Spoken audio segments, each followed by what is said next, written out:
Hey guys, Angel here. So excited about these last 2 points, guys. I have totally enjoyed sharing these 25 ways to raise uncommon teens in today's world. The feedback has been great. I love your messages in your inboxes. Thank you so much. So, the last 2 points that I want to share with you guys are this. Point number tip number 24 is this. Excuse me. Ooh, like a piece of hair was on my lip. Number 24 is to create a positive language in your household that almost sounds like a different language. What I mean by that is eliminate the words can't, won't, don't, that's horrible, or I don't want to try that nasty kind of food, or I've never eaten that, I don't want to try that. Like, eliminate all of the negative talk out of your household.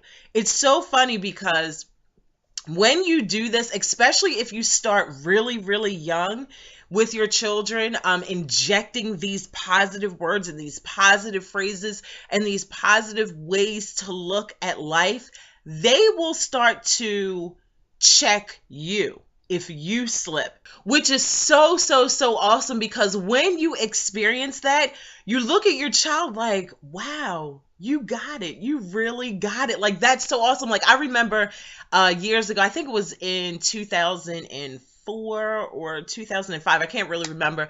But I was looking around for boutiques to rent, buildings to rent for my store. And I applied for this store. I was going to open it up with my friend at the time. She did hair and I did my arts and crafts and stuff. And we went to apply for this, to rent this space, and we got turned down. I was so sad. I was like, oh my God, I wanted it so much, and just really feeling almost defeated, like it was never going to happen, and going into all that horrible mindset that we tend to experience when we're trying to reach and achieve our goals. And my daughter, my oldest daughter at the time, she was like, Mommy, don't cry. God has something bigger for you. He doesn't want you to share a space with somebody else. He has something bigger for you. And he did, because the very next year, I rented out the same space that we got turned down for. He said yes to me all by myself. So I didn't have to share the store. The whole entire space became mine. So inject a language, only speak positive. And when I say only speak positive, there are times when I'm not saying that every single word that comes out of my mouth is the most positive thing, but 99% of it is. We will have our times, and we'll have our days where things just aren't clicking the way that we think that they should, and we may stumble mentally or something, and we may slip. And when your child recognizes that, you have given them the tools to even correct you and keep you on your game. And the last and final tip is this: do your absolute very best to not get irritated with your children. Now, this is especially for stay-at-home moms, or for moms, period, in general. But I speak from a stay-at-home mom point because I was a stay-at-home mom.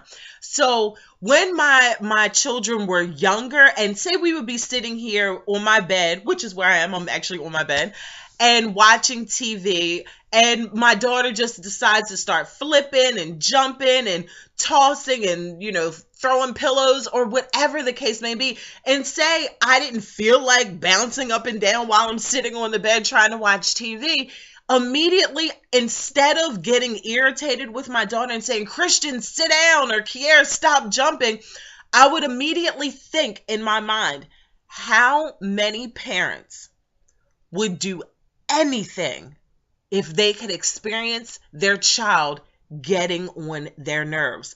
My cousin's son died when he was 14 years old. I think he was 14. I believe he was 14, from cancer. My husband's aunt and uncle, they had a baby that died, like, I don't even think the baby even made it a month.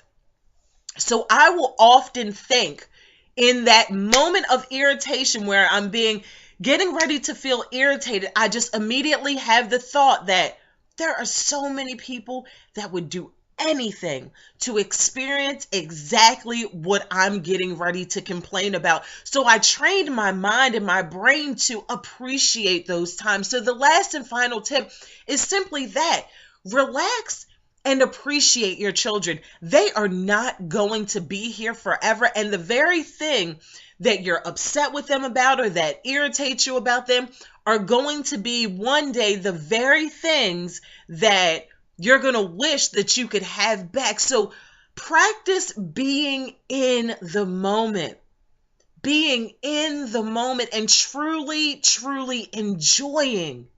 And I mean really enjoying your children when they're sitting there watching TV. And I know we're mothers, and I'm not sharing anything with you in this moment that we don't already do, but just look at them. Look at their hands and their toes, and thank God that they have 10 fingers and 10 toes, and they can physically get up and jumping down. Like my husband and I, whenever we would be in that situation, we're just laying there, like I said, and my daughter comes and she's jumping and blah, blah, blah. And if we don't feel like bouncing up and down in that moment, we'll both just look at each other and just start laughing, because we have made an agreement that we're going to enjoy our children. Because while we may be there wishing they'd stop jumping or something, we always say this, my husband and I always say this, some parents right now in this very moment, while you're watching this video and while I'm recording this video, you guys know I live here in Baltimore, Maryland, somebody is driving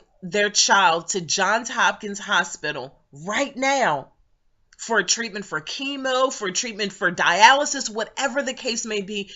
Enjoy your babies, because they're just a gift, and who knows how long we're going to have them, who knows how long we're going to be here or they're going to be here. Enjoy them. Enjoy them, babies. So guys, thank you so much for hanging with me for the 25 ways to raise uncommon teens in today's world. Continue to like and comment and subscribe and share these videos with your friends.